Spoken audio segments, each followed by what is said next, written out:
Dominus vobiscum, et cum spiritu tuo. Lectio Sancti Evangelii secundum Lucam. Gloria tibi, Domine.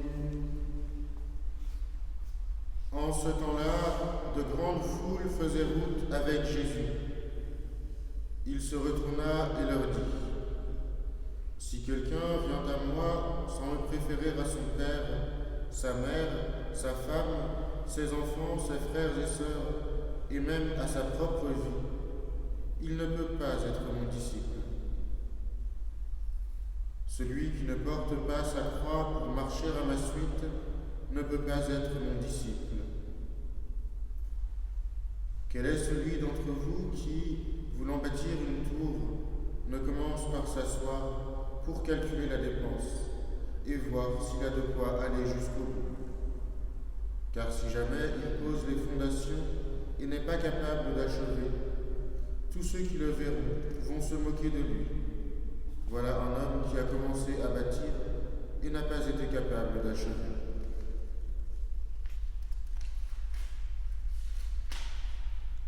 Et quel est le roi qui, partant en guerre contre un autre roi, ne commence par s'asseoir pour voir s'il peut, avec 10 000 hommes, affronter l'autre qui marche contre lui avec 20 000? S'il ne le peut pas, il envoie, pendant que l'autre est encore loin, une délégation pour demander les conditions de paix. Ainsi donc, celui d'entre vous qui ne renonce pas à tout ce qui lui appartient ne peut pas être mon disciple.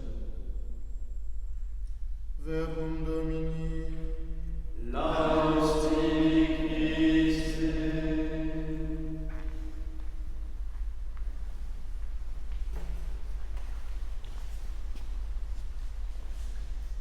Chers amis, nous célébrons aujourd'hui la mémoire de Saint Charles Borromée,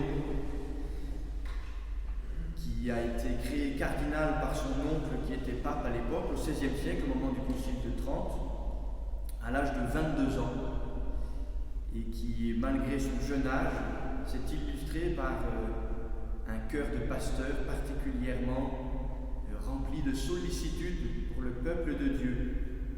Et nous invoquons aujourd'hui sa prière pour que tous les pasteurs dans l'Église, le pape, les évêques et les prêtres en particulier,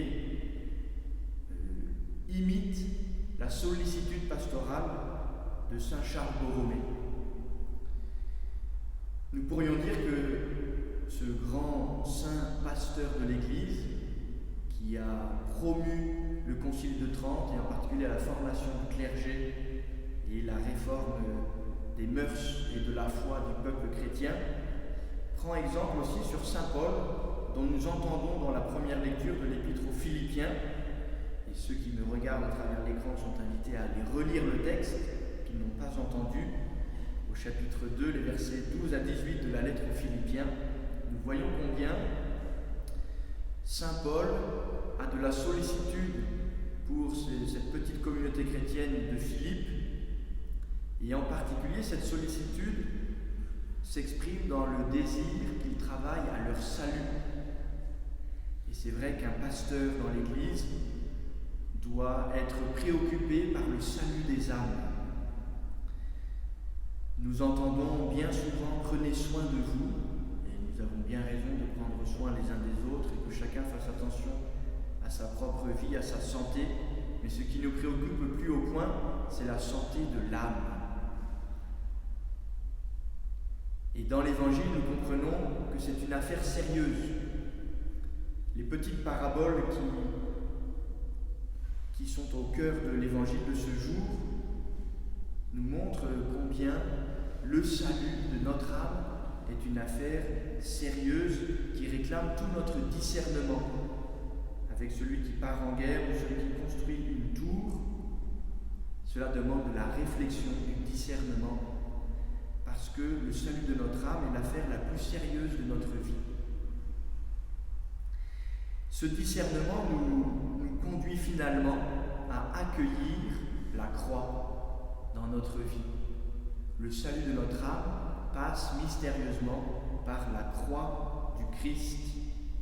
Alors tâchons de vivre les épreuves qui jalonnent notre vie, et nous sommes au cœur d'une épreuve collective. Tâchons de la vivre l'occasion d'embrasser la croix. Nous ne nous réjouissons certes pas du mal qui nous afflige, mais nous nous réjouissons qu'à cette occasion, nous puissions communier à la croix de Jésus et travailler ainsi avec crainte et tremblement à notre salut.